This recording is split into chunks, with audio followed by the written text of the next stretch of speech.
Information, inspiration, motivation.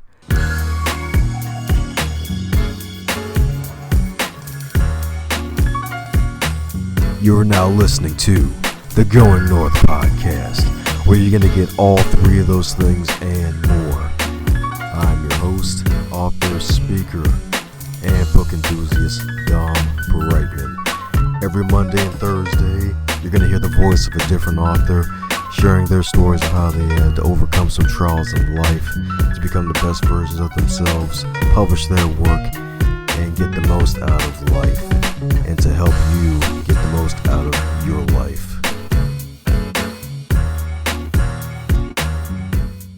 And today on the Going North podcast, we have, you guessed it, another author, but not just any author. This author right here is also a fellow podcast co-host of the Thought Hackers podcast, Removing the Effects of Trauma, and he's also a multi-time author and speaker as well. And you're probably wondering, who is this wonderful person we got on the Going North podcast today? It's none other than the one, the only, Nathan Siegel. How are you today, sir? Just fine, thank you. Nice to be here.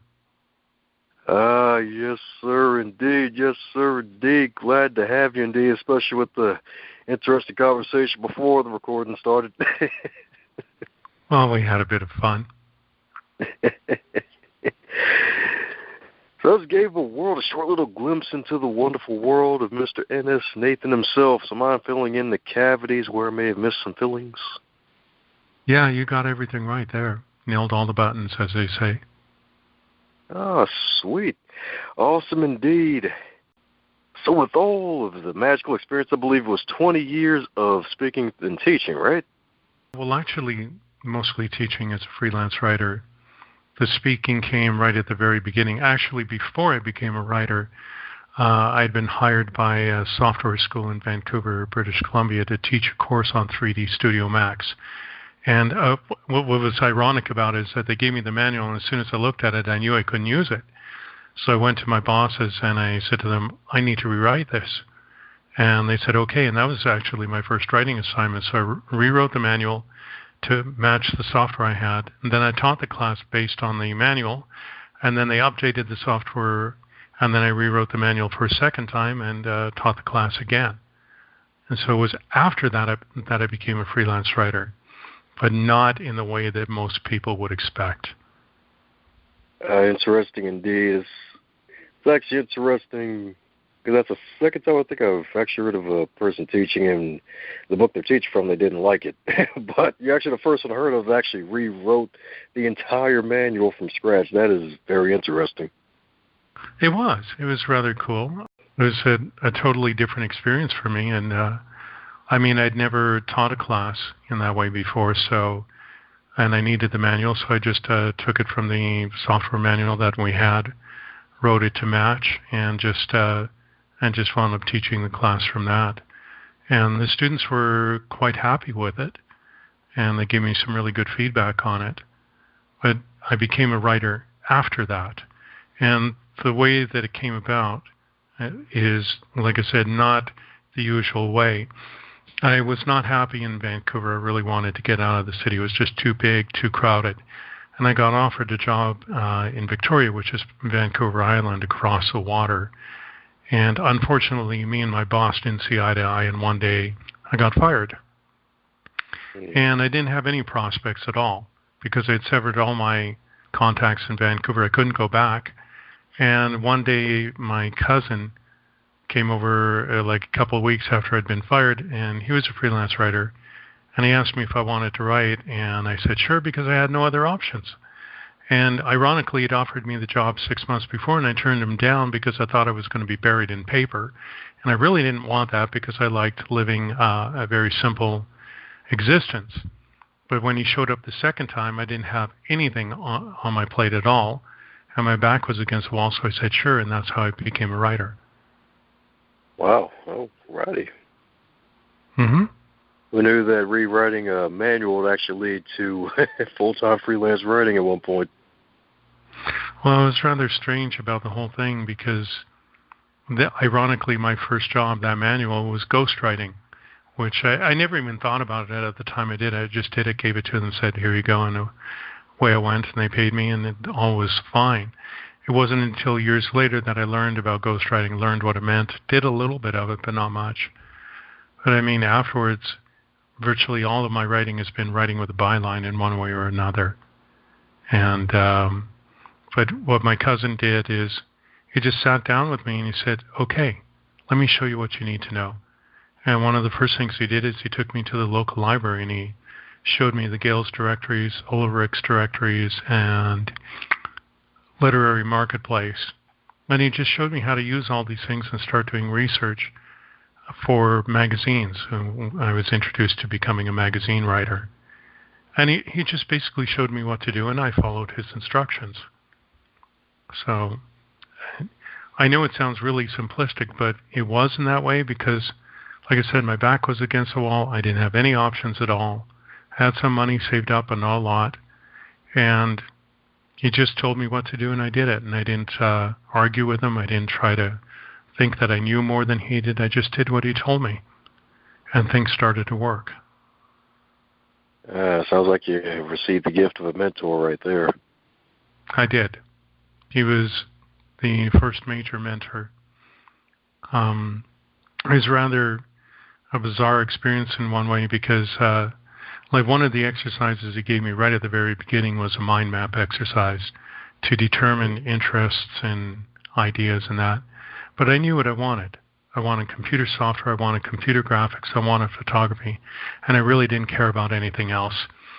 And at one point, my cousin, he took me into the living room, and he showed me a bookcase, and one shelf was full of software. And he said, well, if you follow my instructions, you'll probably be able to do better than me. And I remember thinking, well, you're full of it.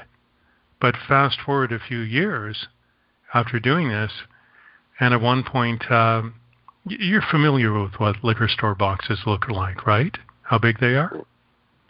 Pretty huge. Yeah. I had 10 of those full of software in my basement. All of it was NFR software, not for resale. At one point in the early years of me writing, there was one software company, 3D animation company. They sent me a disc.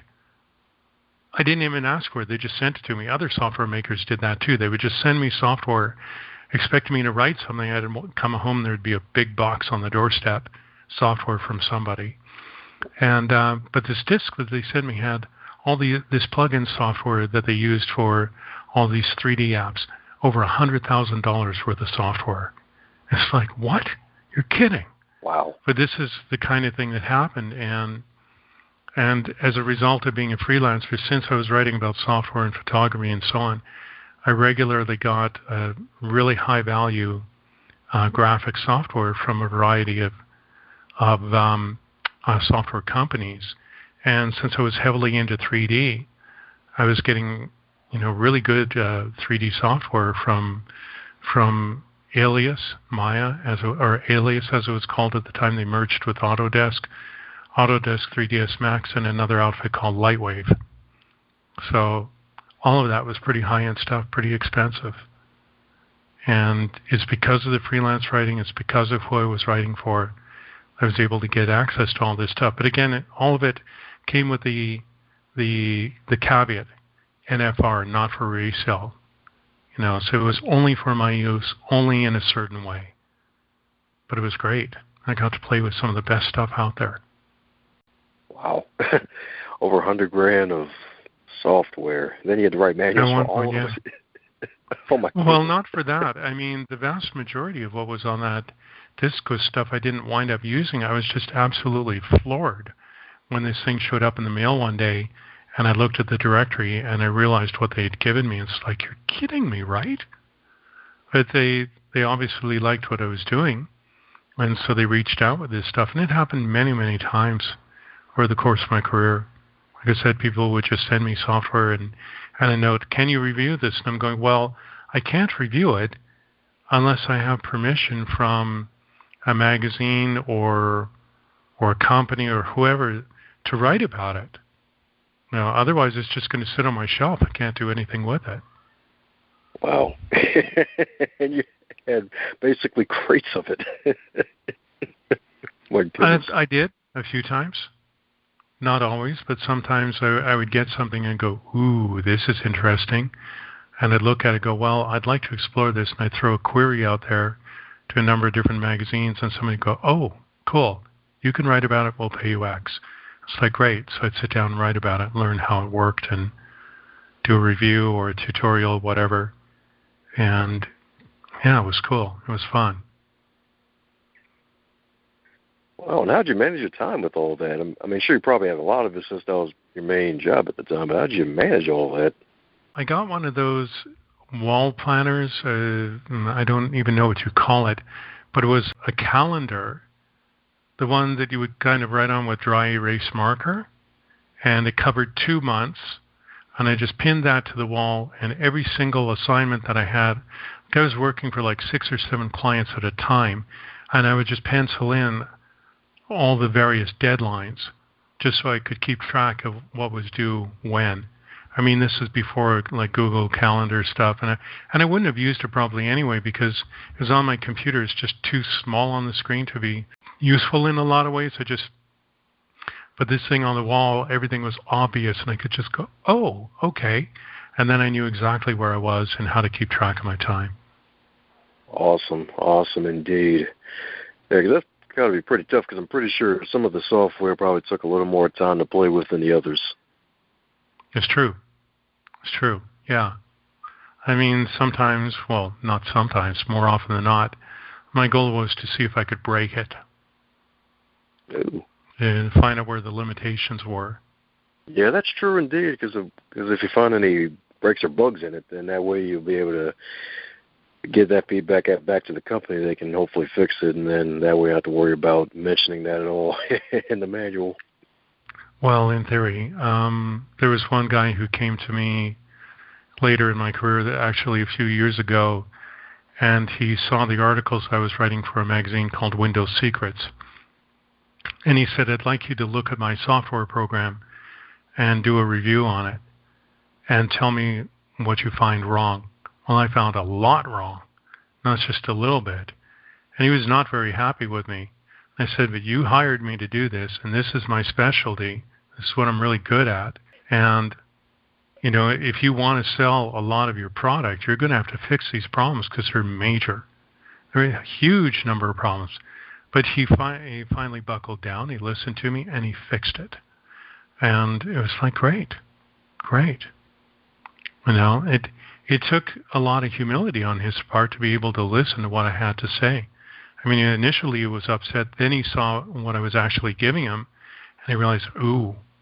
Because one of the things that happens out there is that you get people who create software, the programmers, and they're really good at what they do. But quite often the companies hand over the writing of the manuals to the programmers. And when that happens, quite often you have a disaster on your hands because the programmers will make all sorts of assumptions that the user will understand what they're writing about and be able to replicate results. They don't give enough images or detailed descriptions. And when someone like me would get my hands on it, I'd look at the instructions. Like, it was one manual I got years ago from a well-known software manufacturer. Step 1 said, go to the library. I couldn't find it. I spent 20 minutes looking for the library. I couldn't find it. I couldn't even get to step 1. This is why I'm saying what I'm saying.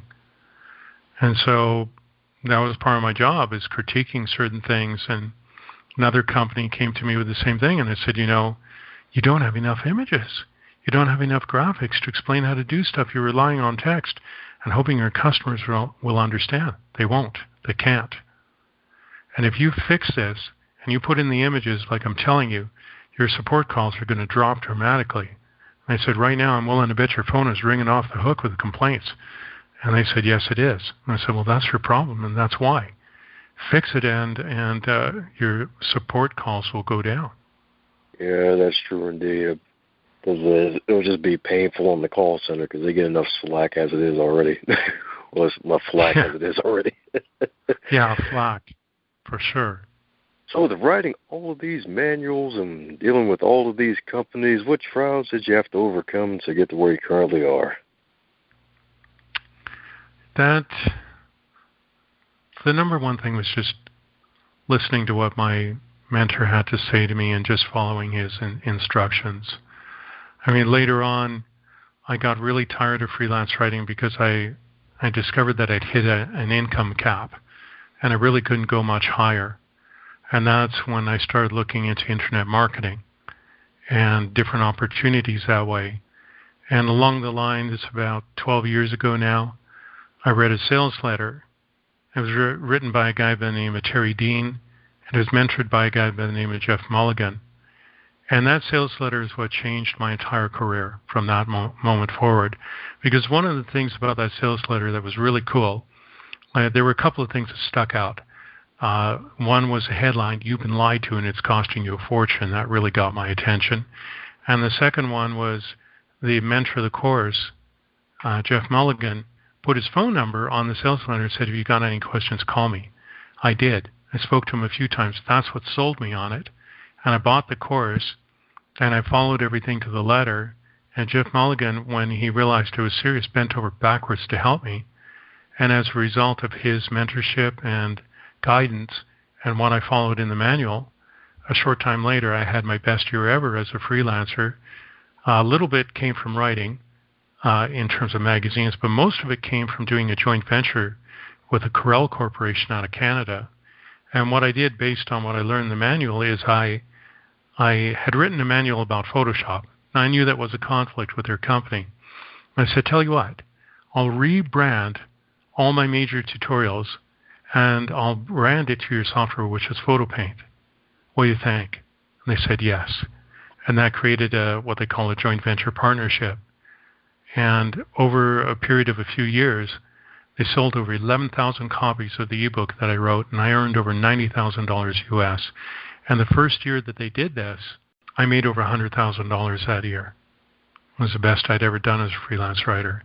And it permanently changed the way that I viewed writing, because it showed me that it wasn't limited just to magazines, that there were many other opportunities out there.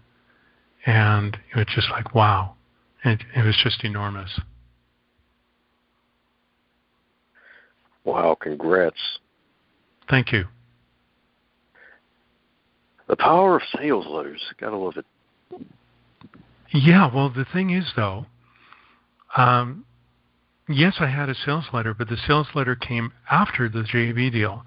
The way that I got this deal was following all the instructions in the manual, which was called Protege. And I was doing research online using Alexa and a few other tools, Copernic Agent, and a couple of others to find different companies. But I was pitching them over the phone and by email. The way that this whole thing came about through phone calls and emails, and it had nothing to do with me building a website, nothing to do with YouTube, none of the stuff that a lot of people are saying that makes all their sales today. I didn't have any of those tools. The website came later when I did a joint venture deal with somebody else, and the software company, a bit of a leeway there as well. And YouTube also came later, but it was just a different avenue for selling some of my course materials. But the real meat of it came from the joint venture relationship with Corel. That's where it came from. It didn't come from any of those other spaces at all.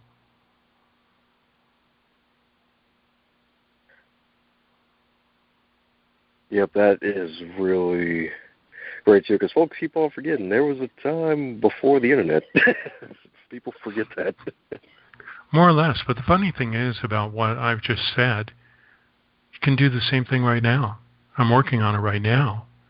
And creating relationships with people, like reaching out to you as a case in point. You know, when you work together with a podcaster or a radio show or whoever it is, and they say, "Hey, you know, have you got a product that you want to share with our audience?" And you might say to me, "Hey, can we do an affiliate deal?" Well, that's the same idea. And yet I don't need anything in particular to make it happen. It's all about the relationship. And build enough of those in the right way, you can do really well without a website. You don't actually need it. I mean, it does come in handy, definitely, but it's not absolutely essential. And see, a lot of people now are being seduced by like certain funnels and this and that and Facebook ads and so on. But a lot of the stuff that I know personally and many other people that I've worked with know, all of this way of working with people came before all these tools. And you can use them or not. They're not absolutely necessary. A lot of it comes down to what you believe or what you think you have to have. And if you believe that you have to have it, then you have to have it. But if you realize that there are other ways, then you realize, oh, maybe there's another way. And if you're open to it, those ways could appear. Kind of reminds me of the law of attraction. Yeah, absolutely. Certainly, a certain part of the law of attraction is definitely about openness and being willing to do something different, to try and experiment and see, will it work? Will it not work? Does it work halfway? Does it work not at all? What did I miss in terms of the experiment? Can I do something differently? Speaking of doing things differently, for those out there who may want to one day become a freelance writer, what advice would you give to them? Well, the very first thing that you need to do, I would give any beginning freelance writer the same advice that my mentor gave to me. First thing to do is a mind map, where you sit down and the exercise is just take a sheet of paper, draw a circle in the center, write your name down, draw out a whole bunch of radiating lines, and let your mind come up with all sorts of ideas, fantasies, wishes, anything that you care about that is important, and you write all that down. It'll take you 5 to 10 minutes. Don't censor yourself. Just let it happen. And when you're done, pick maybe 2 or 3 topics and use those as the beginning points for your research for writing. And then afterwards, it's like using the various different options out there for finding writing assignments. But it's, again, you wouldn't necessarily have to go after magazines. It depends on your interest.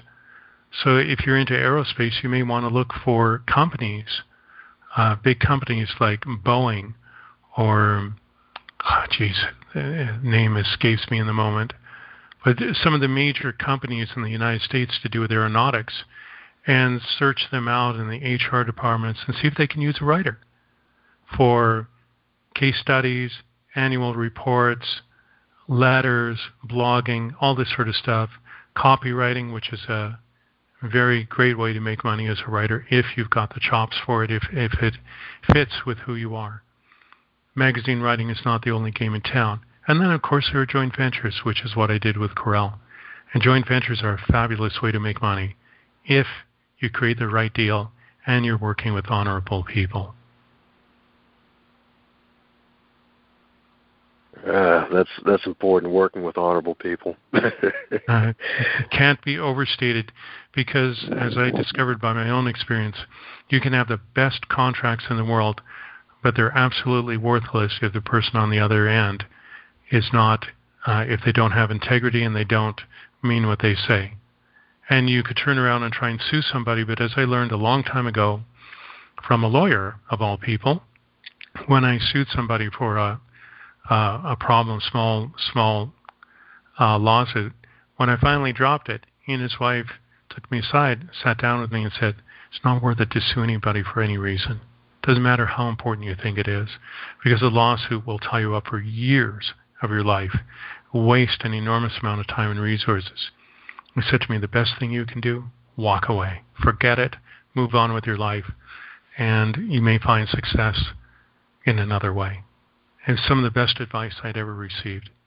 And to this day, I'm still grateful for it. Amazing. And a lawyer, too. Oh, man. But yeah, I can see why. Because, I mean, if some cases may take years upon years on end, and then if the lawyer on the losing side loses, then they're basically lost all that time that they're not going to get back, all the resources. Yeah. Yeah. And I actually watched a situation where it happened.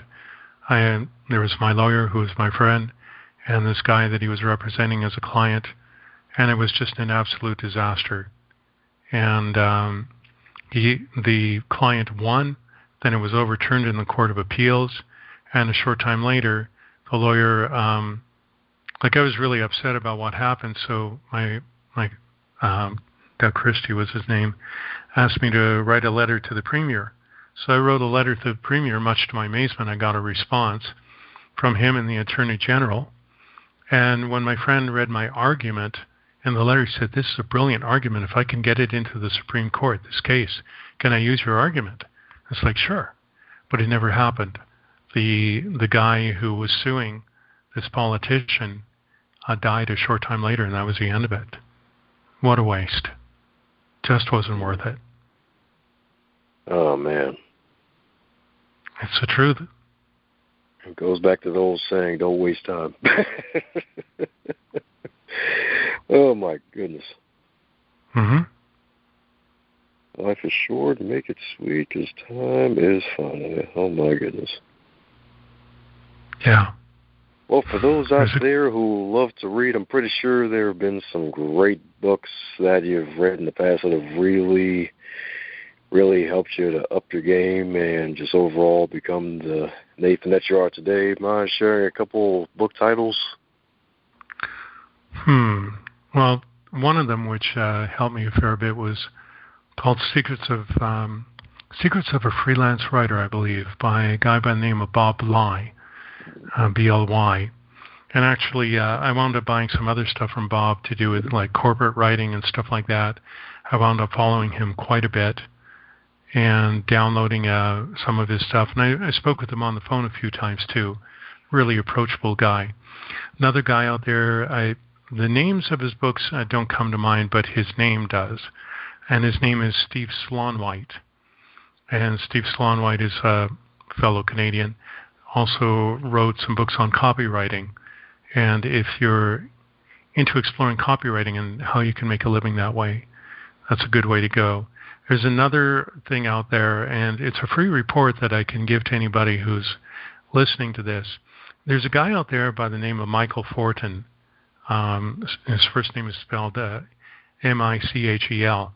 That's how I thought it was pronounced. I discovered later after I interviewed him, I called him by the name the wrong way, so it was pretty funny. But the reason I'm mentioning him is that way back in the day, back to 2004, there was a marketer by the name of John Reese. And John Reese had created a product called Traffic Secrets. And he hired Michael Fortin to write the sales letter for it. Now, from what I found out from Michael and John Reese after the fact, is that the first sales letter, John didn't like the angle on it. So he asked Michael to rewrite it, and he did, but he was like working around the clock for several days. And then the sales letter went out there, and the whole thing went live. And in a little over 18 hours, they made over $1 million in sales of this course. Wow. And so the reason I'm talking about it in this way is I had the great fortune to interview Michael Fortin about that entire process. So if any of your readers are really curious about copywriting, they want to know more, they want to get some inside information, like straight from the horse's mouth, as it were, I've got a document that I can give to you that you can give to them, and they can read about how this whole thing came about. All right. Sounds like a plan. Yep. All righty. With all of your gained experience, and you could do it all again, but more importantly, what advice would you give to yourself in 25 and 2018? You get to keep all your knowledge and expertise. I would go back and build a career as a public speaker. And then later, as I created my sphere of influence that way, and then I would look at getting into writing. And of course, podcasting didn't exist back then when I was 25, but certainly writing, and build my platform that way to find, at that point in my life, what I really liked. And back then it was aviation. So it probably would have led to a public speaking career to do with aviation. But I would choose public speaking because it offers a tremendous amount of opportunity, not just travel, but career and And the other thing I've discovered, and I didn't realize that back then, but I know it now, is that I have a lot of natural ability as a speaker, as a podcaster. And I had it back then, but I didn't realize what it meant or the value of it. But now that I know, that's what I would do. Sweet. Some sage advice indeed. So for those who want to keep in touch with you and also head over and check out your Thought Hackers podcast, how can we get in touch with you? Well, certainly thethoughthackers.com, so that's the podcast. Another way is through my personal site, portfolio, so on. It's nathansiegel.org. And another place where you'll find me most of the time would be Facebook. So if you just do a search for Nathan Siegel on Facebook, just send me a friend request, and I'll respond to you that way, and we can have dialogues on Facebook. And the other way, of course, is just email at. So I'm thinking the best way would be nathan@thethoughthackers.com, and of course my phone number, which is 408-844-4851. Fabulous. Well, there you have it, folks. The wonderful Nathan Siegel, baby. Go on ahead and check out the Thought Hackers podcast. Check out a couple of his books as well. Hey there, buddy. Looks like you made it to the end of this episode. Since you made it to the end of this episode, do both of us a favor and stop being greedy. Stop it right now and share this episode with your friends and your fellow podcast lovers, especially those who have book clubs and want to listen to the authors who write some amazing books. Be sure to check out the rest of the backlog too while you're at it, and share all those too. And in order to make the rest of your week the best of your week, remember to advance others, to advance yourself.